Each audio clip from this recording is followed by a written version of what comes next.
अस्सलामुअलैकुम। Fatima fertilizer and Lipton presents जीतेगा पाकिस्तान। आज कोयटा वर्सेस पेशावर ज़ल्मी का फर्स्ट मैच था। इसमें Kamran Akmal did an amazing innings 101 of just 55 और कोयटा ग्लैडिएटर्स ना बॉलिंग में परफॉर्म कर पाए, ना फील्डिंग और ना ही बैटिंग। नसीर राजपूत, काय काय कोयटा, आज क्या हुआ कोयटा के साथ? हाँ, मुझे पता था पहला सवाल यही आने वाला है। काय काय कोयटा और छाएगा कोयटा, ये मैं अभी बता रहा हूँ। एक मैच हारने से कोई फर्क नहीं पड़ रहा। Sarfaraz and company Quetta Gladiators को कम बैक कराएंगे। और देखा आपने आज जिस तरीके से वॉटसन भी नहीं चल सके, अहमद शहजाद को पता नहीं क्या हो गया। उमर अकमल का तो खैर जो मामला हुआ वो तो हम सब ने देख ही लिया। ये एक कमी जरूर दिखाई दी यहाँ पे, लेकिन कुछ चेंजेस थी, जैसे बैन कटिंग को मिस किया गया। आज अगर हम बात करते हैं, अच्छा परफॉर्म करते हुए दिखाई दे रहे थे। बॉलिंग डिपार्टमेंट में भी नसीम शाह की कमी महसूस हो रही है, क्योंकि फास्ट बॉलर्स अच्छा परफॉर्म कर रहे हैं इस इवेंट में। Peshawar Zalmi very well played, ऐसा लगा वैसे कामरान अकमल वर्सेस कोयटा ग्लैडिएटर्स था आज, तो मतलब it was amazing, it was an impeccable knock by him. Of course जिस तरीके की उन्होंने बैटिंग की है, तो कहीं ना कहीं सिलेक्शन कमेटी को भी उन्होंने बहुत सारी चीजें बावर कराई होंगी कि वो परफॉर्म कर रहे हैं। और फिर आज अपने भाई के बारे में भी बोलते हुए दिखाई दिए। जब मीडिया टॉक हुई आज नेशनल स्टेडियम कराची में, जब उनसे सवाल किया गया तो उमर अकमल का उन्होंने दिफा किया कि मैं अपने भाई को जानता हूँ, वो ऐसा नहीं है। जुल्करनैन हैदर तो ये कह रहे थे कि वो कामरान अकमल के हवाले से बात कर रहे थे, वो कह रहे हैं मैं अपने भाई को जानता हूँ। लेकिन अब जाहिर है जब तक पीसीबी का डिसीजन सामने नहीं आ जाता, कुछ क्लैरिफिकेशन नहीं, I don't think we should talk about it. बिल्कुल, क्योंकि अभी एंटी करप्शन यूनिट जो है वो इसकी तहकीकात कर रहा है। हमें इस वक्त ज़्यादा बात नहीं करनी चाहिए। लेकिन आज जो मैं मीडिया में रिपोर्ट्स देख रहा था, उसके मुताबिक उमर अकमल ने एडमिट कर लिया जी जो खबरें आ रही थी कि हाँ, उमर अकमल ने एडमिट कर लिया कि और अपने वकील के थ्रू अपना बयान भिजवाने वाले हैं। मैंने उनको फ़ोन भी किया था, लेकिन वो दस्तयाब नहीं हुए उसके बाद। लेकिन जो भी होगा वो आने वाला वक्त बताएगा। लेकिन लेट्स फोकस ऑन PSL। दूसरा मैच भी चल रहा है बड़ा तगड़ा इस वक्त। तो लेट्स बिफोर मूविंग फर्दर हम थोड़ा अपने गेस्ट को इंट्रोड्यूस करा देते हैं, then let's move further. So first of we have Zafar Iqbal, he is the international former international cricketer. Then we have Rafi Safdar. एक और चीज बता देना, क्योंकि अभी बताया गया है हमें कि 8 विकेटों से इस्लामाबाद यूनाइटेड ने फतह हासिल कर लिए मुल्तान सुल्तान्स के खिलाफ। तो इस्लामाबाद की पहली फतह और मुल्तान की पहली शिकस्त। तारुफ फिर बात होती है। चलें, now we have Rafi Safdar, he is a first class cricketer. Then we have Syed Mahboob Alam, he is the vice chairman Al Syed sports committee. Then we have Daud Buch, he is the youngest commentator of Pakistan. And ये नवरोज सिंह सिद्धू की भी बहुत अच्छी मॉकरी करते हैं, तो लेट्स सी कि क्या करते हैं, हम थोड़ा देखेंगे। And then we have Tawqir Khalid, he's a cricketer and a sports anchor. Thank you for joining us. It's an honor for us. Welcome. बिल्कुल, पहला मैच हमने तो बात की। अब जफर भाई से तो पूछे कोयटा ग्लैडिएटर्स को आज हुआ क्या? आज थोड़ा बताएं कोयटा ग्लैडिएटर्स के साथ क्या, क्योंकि अगर हम उनकी परफॉर्मेंस जो उन्होंने इंट्रोडक्टरी जो उनका मैच था उसमें देखें और आज देखें तो बहुत ही बड़ा फर्क था। और यही अगर हम पेशावर ज़ल्मी को देखें तो उनका कल का मैच और आज का, दोनों में ही मतलब ज़मीन आसमान का फर्क था। तो आप क्या कहेंगे इसके बारे में? और इसी को मैं क्रिकेट कहूँगा। यही क्रिकेट है बेसिकली। T20 जो है, T20 है ही इसी चीज़ का नाम।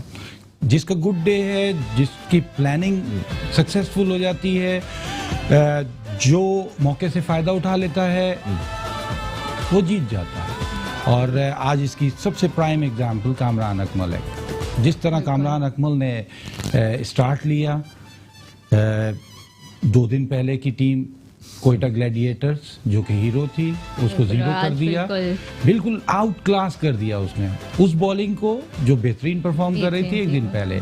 और इसी तरह ज़ल्मी के जो बॉलर्स एक दिन पहले परफॉर्म नहीं कर सके थे, उन्होंने किस तरह बॉलिंग की। तो ये डे बाय डे आपको इम्प्रूवमेंट नजर आएगी। और इसी तरह कुछ प्लेयर्स हैं जो नीचे की तरफ भी जाएंगे। और यही क्रिकेट की खूबसूरती है। जफर साहब, ये टीम प्लान था कि कामरान अकमल ने जिस तरह आके ब्रिस्क हिटिंग की थी कि 38 रन उन्होंने 8 गेंदों पे स्कोर कर दिए थे, 9 गेंदों पे स्कोर कर दिए थे, बाउंड्रीज कर रहे थे, जिस तरह उन्होंने बैटिंग की, क्योंकि कोयटा ग्लैडिएटर्स की बात कर लें तो वो एज ए टीम बहुत एक मैच को ग्रिप करते हैं। सरफराज जिस तरह टीम को लीड कर रहे होते हैं, तो उन्होंने आते ही जो अटैक किया, ये प्लान का हिस्सा होगा कि मैच को आसान कर दो, वरना इनके बॉलर्स और इनके फील्डर्स जिस तरह टीम वर्क आएगा तो पकड़ सकते हैं मैच। नहीं नसीम, जब 140 और 150 जो होता है ना, इसमें आपको अर्ली विकेट्स बहुत जरूरी हैं। बिल्कुल, क्योंकि अगर 150 कोई टीम चेस कर रही है और वो पूरे 20 ओवर्स खेल लेती है, तो फिर उसके जीतने के चांसेस उतने ही ब्राइट हो जाते हैं। तो आपको विकेट्स चाहिए। जब आप आउट करने के लिए जाते हैं तो आप चांस लेते हैं, और कामरान अकमल इस चीज का तो बहुत ही बेहतरीन प्लेयर है कि अगर दायरे में कोई स्पिनर बॉलिंग करने आ जाए, क्योंकि जब आपको पता है नया बॉल है, उसने ब्रेक होने के चांसेस उसके बहुत कम है, तो उसको पता है कि या तो मेरे पैड्स की तरफ आएगा या उसकी सीधी हिट और एक्स्ट्रा कवर की साइड बेहतरीन हिटें मारता है। और उन्होंने हटके भी जो स्ट्रोक्स खेले, बिल्कुल, क्योंकि उसको पता है कि बॉल अगर नवाज कर रहा है तो आम बॉल होने के चांसेस 99%। 21 रन दिए मोहम्मद नवाज, बिल्कुल, और वहीं से थोड़ा सा टीम नीचे की तरफ मोमेंटम बना दिया कामरान अकमल ने, वो 21 रन के साथ। 21 रन, मतलब एक ओवर में उन्होंने मोहम्मद नवाज से 21 रन वो किए, बाउंड्रीज पे boundaries. I think that was amazing, बहुत अच्छी आज उन्होंने। बिल्कुल, वही फर्क भी साबित हुए, फिर end of the day century score करके गए, फिर वो 101 of 55, third century in PSL. बिल्कुल, third century. So Rafi, now that we're talking about Kamran Akmal, he was termed as unfit for the national team. What do you have to say about it? क्योंकि अब आप देखें कि उनकी कितनी अच्छी performance है, even though वो फिट नहीं थे, according to the fitness test. पहले भी बात कह चुका हूँ शो पे नहीं, कि कामरान अकमल क्या अकेले में बैठ के की थी ये बात? नहीं, मतलब पिछले शो में जब, अच्छा पिछले वाले में, ओके, उस वक्त की बात कर रहा हूँ। ठीक है, कि कामरान अकमल पाकिस्तान में पिछले 10-15 साल के अंदर बेस्ट विकेट कीपर बैट्समैन है। ठीक है, और उनकी परफॉर्मेंसेस बैक टू बैक ये चीज दिखाती हैं। और आप पीछे चले जाएं, विकेट कीपर बैट्समैन दोनों चीजें आप लगाएंगे तो मुझे थोड़ा सा डाउट है। हाँ, बैट्समैन में बात करूंगा, बैट्समैन ही खेले, विकेट कीपर तो आप सरफराज को चेंज करते हैं, मगर जब आप पूरे पैकेज की बात करते हैं तो उसमें विकेट कीपिंग में उनके जो इश्यूज आते हैं, मिस्टेक्स होती हैं, वो अपनी बैटिंग से बहुत ज्यादा कवर कर जाते हैं। ठीक है, आपको कराची में टेस्ट मैच, बड़ा एक फेमस टेस्ट मैच था जो इंडिया के साथ था, वहां पे भी कामरान अकमल ने पाकिस्तान को सेव किया था। बिल्कुल, जिसमें हैट्रिक की थी इरफान पठान ने। तो कामरान अकमल की जो बैटिंग है, उस क्लास का wicket keeper batsman, again batting की बात कर रहा हूँ, अभी पाकिस्तान में नहीं है पिछले 8-10 साल से। हमारे पास विकेट कीपर आता है तो वो ज्यादा अच्छा होता है, उसकी बैटिंग बहुत वीक होती है।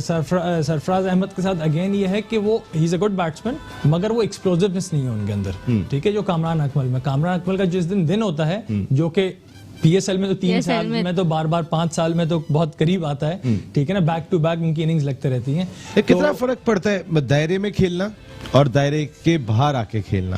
एक आपको सारे फील्डर आपको सर्कल में मिल रहे हैं, नए बॉल के ऊपर क्या कहते हैं, हिट्स लगाना ज्यादा इजी होता है। एक तो पावर प्ले है और उनका एक्सपीरियंस, और एक्सपीरियंस के साथ उनकी सिर्फ पावर हिटिंग नहीं होती, उनकी टाइमिंग। ठीक है ना, तो उनको बहुत आइडिया है, मतलब सालों से वो ये चीज करते आ रहे हैं। और इसके बाद मैं दूसरा ये कहूंगा कि जो कोयटा के बॉलर्स थे, ठीक है ना, इसमें स्पेशली फवाद अहमद पिछले मैच में बहुत स्ट्रगल कर रहे थे और उन्होंने इस मैच में बहुत स्ट्रगल किया। और नवाज लास्ट मैच में लकी थे कि उन्होंने लेफ्ट हैंडेड बैट्समैन को अर्ली आउट कर लिया था, मगर इस बार बड़ा कैपिटलाइज किया कामरान अकमल ने अपनी सिचुएशन के ऊपर। बिल्कुल ठीक है। महबूब भाई से तो पूछे आज कामरान अकमल ने क्या किया? आप बताएं थोड़ा, ये कामरान अकमल ने जो आज इतनी अच्छी परफॉर्मेंस दी है उसके बारे में आप थोड़ा सा हमें बताएं कि क्या आपकी ओपिनियन है? कामरान अकमल ने जैसे आज बैटिंग की, सेंचुरी की, बहुत अच्छी सेंचुरी थी। उसने मेरिट के ऊपर उसने शॉट खेले आज, और मेरे हिसाब से जो पिच है उसको सूट कर रही थी, तो इस वजह से उसने उसको कैरी ऑन किया, लंबा खेला। और काफ़ी अगर देखें तो पिछले सालों से वो हाईएस्ट रन स्कोरर भी है पीएसएल का, पर जब सिलेक्शन की बात आती है तो पीसीबी ने ये डामाडोल किया है कि ये हमारी कामरान अकमल हमारी फ्यूचर प्लानिंग का हिस्सा नहीं है। इस वजह से उन्हें सिलेक्शन में नहीं लिया जाता है। अभी 2020 का वर्ल्ड कप हमारे सर के ऊपर है T20 का, और अगर ऑस्ट्रेलिया में उसकी परफॉर्मेंस आप पहले देखें, टीम की प्लानिंग खराब करने में भी तो कामरान का बहुत बड़ा हाथ रहा है। हो सकता है पाकिस्तान क्रिकेट बोर्ड इतनी परफॉर्मेंस के बावजूद भी अगर कंसीडर नहीं कर रहा, कामरान ने हर सीजन में तकरीबन 1000 रन स्कोर किए, फिर क्यों कंसीडर नहीं हो रहे? सवाल तो है ना। बिल्कुल। बताएं, आप मुझे इसका जवाब नहीं दे रहे आप। इसका जवाब मैं आपको या तो पीसीबी को देखें, एक ऐसा इनिशिएटिव लेना चाहिए कि जो भी इस किस्म की एक्टिविटीज़ में है, या तो ऐसी सज़ा मुरतब करे कि कोई भी प्लेयर इस एक्टिविटीज़ में आ ही ना पाए, या तो जैसे और प्लेयर्स जैसे आप शर्जील हो गए, आमिर हो गए, आसिफ हो गए, सलमान बट, इनको जिस तरीके से चांसेस मिले, या तो फिर वही रूटीन रखे अपनी। हाँ बिल्कुल, मकसद है कि जिस रूटीन के साथ खेल रहे हैं उसी के साथ खेलें। असल में जहाँ पे कहीं ना कहीं देखें, we don't have any proof, लेकिन जुल्करनैन हैदर हम सबको याद है जी। वो किस तरीके से, मैं उस वक्त दुबई के होटल में बाहर जाके खड़ा हुआ था जिस वक्त टीम बैठ रही थी बस के अंदर। अब मुझे पता था वो गायब हो गए, मीडिया पे खबर चल रही है, मैं वो सीरीज कवर करने गया हुआ था। अब मैं बाहर खड़ा हूँ तो बाहर वो इंतखाब आलम साहब थे उस वक्त मैनेजर। मैंने कहा सर वो जुल्करनैन नजर नहीं आ रहा है, अभी आ रहा है, वो जा चुका है इंग्लैंड, आ रहा है अभी आ रहा है। देखिए ये बहुत सारी ऐसी चीजें हैं। पाकिस्तान क्रिकेट को क्लीन और क्लियर होना चाहिए। देखें इंडिया वालों ने अपने खिलाड़ियों को आईपीएल के अंदर बचा लिया, उन्होंने बचाया, हमने नहीं बचाया। हमारे बोर्ड की अच्छी पॉलिसी, कहीं ना कहीं हम इसको कह सकते हैं कि हम शफाफियत लाने की कोशिश कर रहे हैं। गो के सारी दुनिया एक डिफरेंट, इवन के मुझे जस्टिस कयूम साहब की रिपोर्ट भी याद है, उसके अंदर भी उन्होंने ये बात कही थी कि वसीम अकरम का मैं चूंकि फैन हूं इस वजह से मैंने थोड़ा लीनियंट रवैया उनके लिए रखा है। तो अगर जज की जानिब से भी ऐसा स्टेटमेंट आ रहा होगा। खैर जी दाऊद बूझ साहब, थोड़ी कामरान अकमल की मुझे सिद्धू बाजी के उसमें थोड़ा तारीफ करके तो बताएं। कामरान अकमल एक बहुत अच्छा खिलाड़ी है और सिकंदर है, सिकंदर जताने वाला, पलक जताने वाला। हर मैच में आपने देखा होगा पेशावर ज़ल्मी के यानी कि परफॉर्म करते रहते हैं, और सिद्धू इसके बारे में कहता है सिकंदर हो तुम, कामरान अकमल सिकंदर हो तुम। सिकंदर कभी हालात के आगे नहीं झुकता, तारा टूट भी जाए जमीन पर नहीं गिरता। अरे गिरते हैं हजारों दरिया किसी समंदर में, लेकिन कभी कोई समंदर किसी दरिया में नहीं गिरता। वाह, लेकिन ना उसको दरिया मिल पा रहा है ना समंदर मिल पा रहा है। मुझे समझ में नहीं आ रहा वो गिरेगा कहाँ पे जितनी परफॉर्मेंस के बाद। क्या लगता है क्यों नहीं सिलेक्ट होते कामरान अकमल? क्योंकि कामरान अकमल पिछले उनको क्योंकि स्किप कर दिया गया था, लेकिन इस दफा क्योंकि उनका एक बड़ा चांस आ चुका है, क्योंकि सरफराज को उन्होंने हटा दिया है कप्तानी से डेफिनेटली, तो कामरान अकमल को अभी सही फैसला ही है। मेरे ख्याल के मुताबिक सरफराज एक अच्छे बैट्समैन भी थे और विकेट कीपर भी थे, टीम को नंबर 1 बना के रखा था। बिल्कुल, no doubt. 11 series continue world record था। बिल्कुल इसी तरह ही है। और कामरान अकमल के आप किसको देखना चाहेंगे वर्ल्ड T20 के में wicket keeper batsman? I think so Kamran अभी तो कामरान, क्योंकि परफॉर्मेंस के लिए आज के दिन तक या कल भी? कल भी। अच्छा कल भी, ओके ये अच्छा है। मैं आज के दिन 100 किया, आज तो होगा। अब वो तो नवंबर में वर्ल्ड कप है जी। तौकीर खालिद साहब जी, रोज आपकी तैयारियां बढ़ती जा रही हैं। हाँ, जरूरी है। कभी मैं अकेला शो करता था, मैंने आपको इतनी तैयारियों में नहीं देखा। हाँ, लेकिन उसमें बहुत जरूरी है। पाकिस्तान सुपर लीग बड़ा इवेंट है। अच्छा, ये कल्चरल आप बन के आ रहे हैं, आप अपने इवेंट को सपोर्ट करने के लिए तैयार होके आ रहे हैं। मैं समझ रहा हूँ आपको जी। सवाल What do you have to say about Wahab Riaz's bowling? Because जो हमने कल उनकी बॉलिंग देखने में आई और आज जो देखे तो I think he has redeemed himself. आज उन्होंने 2 विकेट्स ली, आजम खान की भी ली और वाटसन की एक बड़ी विकेट उन्होंने ली। तो इसके बारे में आप क्या कहेंगे? मुझे ऐसा लगता है कि वहाब रियाज ने जब से टेस्ट में भी रिटायरमेंट दे दी है तो बहुत ज्यादा फोकस करने लगा है। I don't know, no ball पे फोकस उनको वैसे पहले काबू कर लेना चाहिए था, लेकिन अगर करंटली आज तो काबू किया उन्होंने। आज हाँ, आज currently कल ही की थी, बस वो पहली 2 गेंदें की थी। पहली दो हाँ पहली 2 हुई थी की नहीं थी, पहली 2 हो गई थी, लेकिन आज उन्होंने बहुत जो है खुद को रिस्ट्रिक्ट करके रखा कि वो 2 मजीद नो बॉल ना करें। खैर, लेकिन ओवरऑल बड़ी तगड़ी गेंदें करी वहाब रियाज ने। जो जिस तरह से वो जिस रिदम में वो गेंदें करे थे, आने वाले वक्त में मुझे ऐसा लगता है कि बहुत मजीद बेहतर करेंगे। वॉटसन की एक बहुत बड़ी विकेट थी, वरना तो फिर कोयटा में बहुत अच्छा स्कोर कर सकता था अगर वॉटसन खड़े लेकिन एक बात है मीशा, वॉटसन अभी दोनों मैचों में मुझे स्पार्क दिखाई नहीं दिया। क्या हर प्लेयर का एक टाइम होता है, एक वक्त होता है। ऑस्ट्रेलिया से वो काफी अरसे से नहीं खेल रहे, सिर्फ लीग्स खेल रहे हैं। तो क्या जिस तरह केविन पीटरसन लास्ट सीजन जब खेले थे कोयटा ग्लैडिएटर्स से, तो अगले सीजन में उन्हें पिक नहीं किया गया था। तो क्या ऐसा वक्त लग रहा है? स्पेसिफिकली वॉटसन के लिए कह रहे हैं? Watson के लिए। अगर स्पेसिफिकली वॉटसन के लिए कह रहे हैं तो वाकई स्पार्क नजर नहीं आ रहा उनके अंदर। और ये चीज़ देखनी होगी कि किस तरह से अब सरफराज अहमद जो कि तगड़ी कैप्टनसी करते नजर आते हैं, किस कोऑर्डिनेशन के साथ खिलाएंगे, क्योंकि अगले मैच में भी अगर इसी तरह से वॉटसन खेलते हैं या रन नहीं करते तो फिर देखने होगा कि सरफराज क्या डिसीजन लेंगे। हाँ, ये बिल्कुल इसमें दिखाई दे। जफर साहब, क्वेटा ग्लैडिएटर्स ने 1-2 चेंजेस किए। पहले मैच में भी हमने सरप्राइज एलिमेंट्स देखे थे, आजम को पहला मैच खिला देना, उनके साथ एक और यंग प्लेयर को शामिल किया, आज मिल्स को लेकर आए, वो टाइमल मिल्स के साथ ग्राउंड में आए, एक और उन्होंने चेंज किया। तो क्या वो टीम को शुरू में ही चेक करना चाह रहे हैं, अपने जितने भी हथियार बैठे हुए हैं डग आउट के अंदर उनको जितनी जल्दी हो सके चेक कर लें, किसकी फॉर्म कैसी है, किसकी फिटनेस कैसी है, कौन कितनी जल्दी एडजस्ट हो गया? नहीं, ऑब्वियसली ये तो उनको पता होगा कि फिटनेस का लेवल क्या है प्लेयर्स का, लेकिन ऑपोजिशन को देख के टीम में चेंजेस की जाती हैं। तो डेफिनेटली उनका जो माइंडसेट होगा उसमें ये प्लेयर्स खिलाना ज़रूरी होगा। और मेरी इतला के मुताबिक तो सर विव भी अब आ गए जी, फैमिली कंप्लीट हो गई। हाँ, तो सर विव आ गए हैं। बड़ा अच्छा इस्तकबाल किया आज टीम ने विव का। सर मैं तो कहता हूँ हर जितने ग्रेट प्लेयर्स हैं दुनिया में उनको इज्जत मिलनी चाहिए। और वो विव तो फिर विव है, सर है सर, डेफिनेटली सर है। और जितना हम्बल पर्सनैलिटी है उनकी उसमें कोई शक नहीं है। तो सर के आने से भी बहुत हमारे प्रोग्राम में भी एक सर हैं, सर इकबाल मोहम्मद अली खान साहब अभी तक पहुंचे नहीं है, पता नहीं कितनी देर में पहुंचेंगे, क्योंकि उनके बगैर हमें भी शो का मजा नहीं आता। एक एंजॉय होता है। इकबाल भाई जिस तरीके से बात करते हैं, खुल के बात करते हैं, अच्छी बात करते हैं, तो इकबाल भाई को मिस कर रहे हैं। जिम्मेदारियां बहुत ज्यादा हैं sir.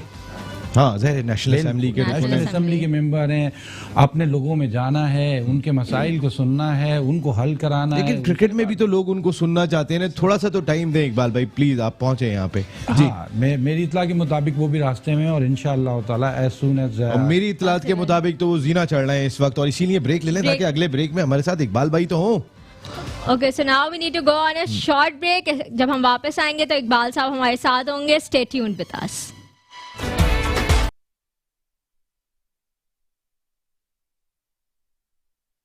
Fatma Fertilizer and Lipton presents जीतेगा Pakistan. Thank you for staying with us. आज जेसन रॉय ने 73 रन्स किए हैं। नसीम साहब थोड़ा इसके बारे में तो बताएं। ये एक अच्छा साइन था जैसन रॉय ने, लेकिन फिर मैं कह रहा हूँ जैसन रॉय अगर तकरीबन 20 ओवर खेल रहे हो और फिर वो 73 रन्स करके जाएं तो कहीं ना कहीं जैसन रॉय की फॉर्म के बारे में भी हम कह सकते हैं, क्योंकि दूसरे एंड से ठीक है विकेटें गिरती रही थी। अहमद शहजाद से भी परफॉर्म नहीं हो रहा। मैं तो ये हैरान हूँ कि एक तो उमर अकमल का धचका लगा है, लेकिन अहमद शहजाद से भी परफॉर्म नहीं हो रहा। फील्डिंग इतने अच्छे फील्डर, लेकिन आज उन्होंने फील्डिंग भी नहीं की। हाँ बिल्कुल, ऐसा लग रहा है कि जो लोग पिछली दफा टाइटल जिताने में इंपॉर्टेंट रोल प्ले कर रहे थे, वॉटसन, उमर अकमल, अहमद शहजाद, पहले 2 मैचों में नहीं दिखाई दी है।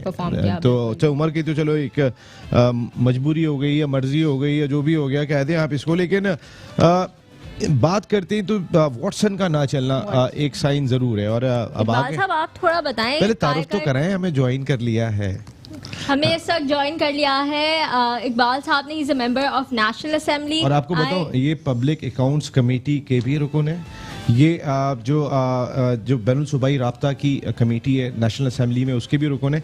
और एक सवाल मैं कर लूं, आपकी इजाजत है ताकि मैं जहन से निकल जाएगा। आज आपकी एक रुकन ने कौमी असेंबली की बड़ी क्रिटिसाइज किया पाकिस्तान क्रिकेट बोर्ड पर, रुबीना शायद उनका नाम है, उन्होंने बहुत क्रिटिसाइज किया है कि एहसान मानी साहब आते नहीं है और अगर आप नहीं आएंगे तो अगली दफा मैं प्रेस कॉन्फ्रेंस करूंगी। ये बात तो सही है, और वो गलत मीटिंग बुला ली गई थी और पीसीबी का मेरे पास भी मैसेज आ गया था कि जी सुपर बीएसएल चल रहा है, इस वजह से हम नहीं आ सकते, क्योंकि जो हमारा चेयरमैन है आपका कुछ लीनियंट हो गए क्रिकेट बोर्ड के हवाले से, आप सपोर्ट करते हुए नजर आए। मैं सपोर्ट करते हुए नहीं आ रहा, क्योंकि गलत टाइम पे गलत आपने मीटिंग कॉल कर ली और मैं खुद नहीं गया। मैं आज मीटिंग थी, मैं खुद नहीं गया इस वजह से। अब तो आपको हम 1 महीने जाने भी नहीं देंगे, आप फिक्र नहीं करें। मैं इस वजह से नहीं गया, मैं क्योंकि मुझे पता था वो आएंगे नहीं एजेंडा जो, और उन्होंने कल ही अपना भेज दिया था, फिर व्हाट्सएप भी भेजा, मैसेज आ गया था मानी साहब का कि जी पीएसएल चल रहा है और इसमें जरा सा मुश्किल हो जाएगा। तो मैंने जब ये 21 को मीटिंग रखी थी तो मैं 19 को इस्लामाबाद था, मैं अपनी मीटिंग करके निकला, 5 बजे मुझे मैसेज मिला कि 21 को मीटिंग रख ली। तो फिर मैंने उसको फोन करके कहा, मैंने कहा मीटिंग को या तो पोस्टपोन कर दें, गलत रखी है, क्योंकि वो आएंगे नहीं और सारी मामला वो हो जाएंगे इस वजह से।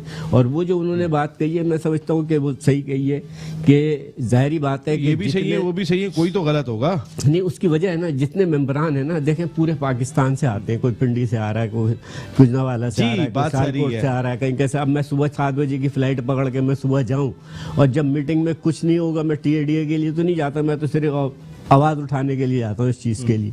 तो इस आज पे हम मौका है, ऑब्जेक्शन ये आज क्या आवाज उठा रहे हैं इस सिलसिले में? इसी की वजह से उन्होंने एक तरीके से सही बात की है कि कम से कम अगर आप मीटिंग बुलाया और उसमें वो नहीं आए, तो उन्होंने पिछली मीटिंग में जब मैंने वो किया था, जी, आपको याद है, मैंने वॉकआउट किया था, तो उसी वक्त मैं 2nd फ्लोर पे था, तो मानी साहब का फोन आ गया, सॉरी मैं इस वजह से नहीं आ सका कि श्रीलंका आइए। मैंने कहा अगर आप 2 दिन पहले हमें ये इन्फॉर्म कर देते तो हम इतने मेंबरान नहीं जाते। मैंने कहा सुबह 7 बजे की फ्लाइट पकड़ने का मतलब ये 5 बजे उठ के इकबाल भाई एक चीज है, वो एक सच्चाई है, ये सिर्फ मैं इस क्रिकेट बोर्ड की बात नहीं कर रहा हूँ, मैं इससे पहले वाले बोर्ड की भी बात कर रहा हूँ। पाकिस्तान क्रिकेट सब बोर्ड- आए, देखिए आए हैं लेकिन कई मरतबा उन्होंने मीटिंग्स स्किप भी की हैं। मैं हर चेयरमैन का बता दूंगा आपको कि इस चेयरमैन ने इतनी मीटिंग स्किप की थी, इस चेयरमैन ने इतनी की थी, सुभान नहीं आए थे, कभी हारून रशीद को भेज दिया, कभी किसी को भेज दिया, खुद नहीं अपेयर हुए। मेरा कहने का मकसद ये है, पाकिस्तान क्रिकेट बोर्ड चूंकि कमाऊ पूत है, खुद कमाता है, खुद जो है वो अपने अखराजात करता है, और शायद आइन के तहत भी वो आप लोगों को इतना जवाब देने, इतना लिफ्ट कराता नहीं है क्रिकेट बोर्ड नेशनल असेंबली की कमेटी को। देखिए मैं एक बात बताऊं कि क्योंकि PCB वो आप सही कह रहे हैं कि उसमें नहीं आता है। जो गजट नोटिफिकेशन होता है ना, गजट नोटिफिकेशन का मतलब ये पाकिस्तान का गजट, ठीक है ना, और उसके अंदर कहीं पे भी नहीं है कि जब उसके अंदर आती है तो सारी चीजें उसके ऊपर आती है कि जब गजट नोटिफिकेशन में आ जाए तो हर वो जो होगा ना। मैं अभी आपको एक मिसाल दे देता हूँ, अभी हमारी पब्लिक अकाउंट कमेटी की मीटिंग थी 1 बजे, जब आप इस्लामाबाद आए थे, आप भी जी मैंने बिल्कुल तो उस पे भी ये हुआ था, जो पाकिस्तान इंजीनियरिंग काउंसिल जो है उनका वो था कि हमारा ऑडिट नहीं होगा, उस पर बड़ा वो हुआ उन्होंने। फिर मैंने उनको सुप्रीम कोर्ट का ऑर्डर दिखाया कि 2013 का ये ऑर्डर था सुप्रीम कोर्ट का कि कोई भी जो इंस्टीट्यूशन है वो इससे वो बर्रा नहीं है। तो उसमें उन्होंने कहा नहीं 2018 का यह है। मैंने कहा ऐसा करते हैं, फिर चेयरमैन साहब बैठे होते, मैंने कहा चेयरमैन साहब फिर ऐसा करके इनको भी तो फिर हर आदमी इस पे आवाज उठाने का कि हमारा ऑडिट नहीं कराया जाए, कि जिस तरीके से हमने ऑडिट कराया इसका भी PSL 1 और 2 का और PCB की स्पेशल रिपोर्ट का, कि बहुत बड़े बड़े मामला आते हैं उसके अंदर। नहीं इसकी भी देखिए ना, वो कहाँ चली गई, वो जो आपने इतने बड़ी ऑडिट कराई नजम सेठी साहब और ये थे, आप इवन ये आलम है, एहसान मानी साहब से जब प्रेस कॉन्फ्रेंस में सवाल किया गया कि जब इवेंट लॉन्च हो रहा था, सारे ओनर्स बैठे हुए थे, जब उनसे सवाल किया गया कि कौन कौन सी ऐसी फ्रेंचाइज हैं जिन्होंने आपको पैसे नहीं दिए और क्या आपने जो इस साल की सारी ऑडिट रिपोर्ट आपने दे दी है उनको, उन्होंने कहा ये जगह नहीं है ये बात करने की। भाई अगर मीडिया आपसे सवाल कर रहा है, आपसे बात कर रहा है, तो एटलीस्ट आप रिप्लाई तो करें ना। पता चलता है मुल्तान सुल्तान ने तो पिछले साल जो है वो पैसे ही नहीं दिए थे, लीक हो गई थी। देखिए मैं ये बात याद है ना? सही कही, इसीलिए तो मैं आपसे कह रहा हूँ कि जो ऑडिट रिपोर्ट है PCB की 1 स्पेशल रिपोर्ट PCB की जो है और PSL 1 और 2 की जो है तकरीबन 100 कुछ अरब रुपए का उसके अंदर मतला है। 100 अरब PCB बस PSL 1 और 2 उसके अंदर 19 अरब रुपए का मतला है। तो ये कुछ जवाब तो देना पड़ेगा। जहां आपने बात की ना कि वानी साहब ने टाल दिया, वो इंशाल्लाह हम नेक्स्ट एजेंडे में लेके आएंगे। और 79 एनेक्चर ऐसे हैं उसके अंदर जिसका वो नहीं हुआ ऑडिट। अब इनसे दोबारा उसका ऑडिट कराना चाहिए। अभी FIA और NAB में केस चला गया और अभी मैं बात नहीं करना चाहता हूं कि कल एक साहब का मेरे पास फोन आ गया था कि वो कहते हैं कि जी चलें आगे दूसरे आप मैच के ऊपर बात करें, आगे थोड़ी सी बात पहले मानी का फोन आ गया था तो ये गुस्सा ठंडा करके ऊपर चले गए दोबारा इजलास में। बात ये है कि उनसे आप कंट्रोल में आए थे, मैं भी अब करूंगा। अब आप बात कर लें खुल के। उनसे मानी साहब ने फोन करके कहा कि यार इसको विड्रॉ कर लो।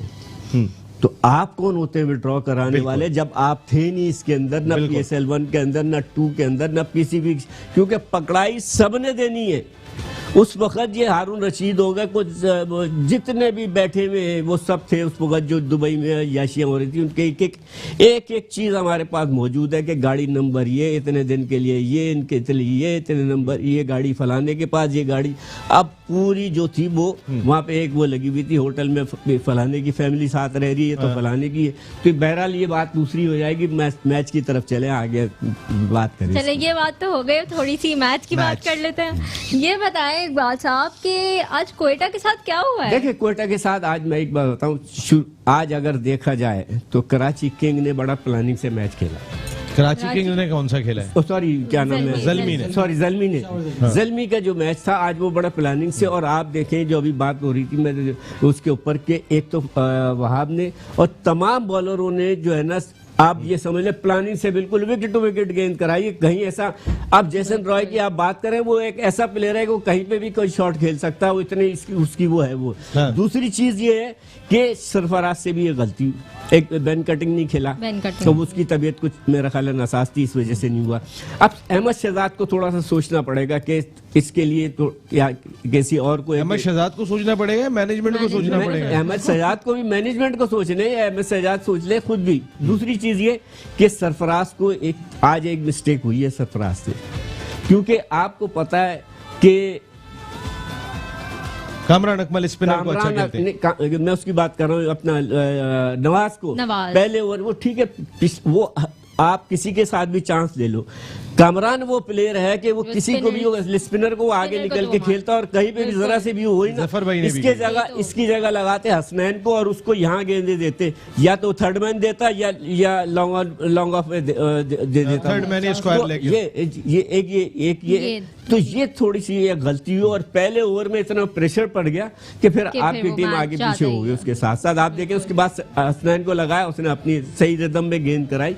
तो यहाँ पे थोड़ा सा सरफराज से एक मिस्टेक हो गई कि ऐसा प्लेयर जब भी आ जाए। अब क्या नाम है उसका दूसरा मैच जो हुआ है उसके अंदर भी यही देख लेना कि मुल्तान सुल्तान तो मेरा ख्याल है अब दूसरा भी हार गई ना, अभी मैंने नहीं देखा, पहला था दूसरा था ये, हाँ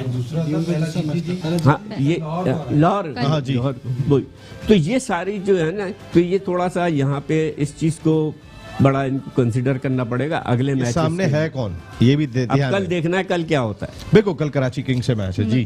क्योंकि आज पेशावर के दो बहुत जो इमर्जिंग टैलेंट प्लेयर्स थे, हैदर अली और मोहम्मद आमिर खान, इन्होंने बहुत अच्छा परफॉर्म किया। Aamir Khan was amazing with the ball और हैदर अली ने बहुत डिसेंट इनिंग्स खेले। तो आप इसके बारे में क्या आपकी ओपिनियन? टीम के लिए अच्छा है, आने वाले वक्त के अंदर कप्तान के लिए आसानी होगी कि किस तरह से उनको खिलाना, किस तरह से नहीं खिलाना। क्योंकि अब जिस तरह से नसीम भाई बात कर रहे थे, शुरू में जफर भाई बात कर रहे थे कि अभी टीम की कोऑर्डिनेशन सेट होंगी, जब ये सेट हो जाएंगी तो कैप्टन के लिए बड़ी आसानी हो जाएगी कि इसके किस तरह से उनको लेकर के चलना है। बाबर के लिए ये हो जाएंगी जी।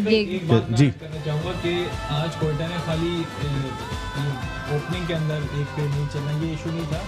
आप ये देखें, जो अगर आप उनकी बैटिंग लाइनअप देखें तो एहसान अली को उन्होंने 7वें नंबर पर रखा हुआ था। एहसान अली जो है वो ओपनर है, ठीक है, और वो डोमेस्टिक में भी एज एन ओपनर खेलते हैं।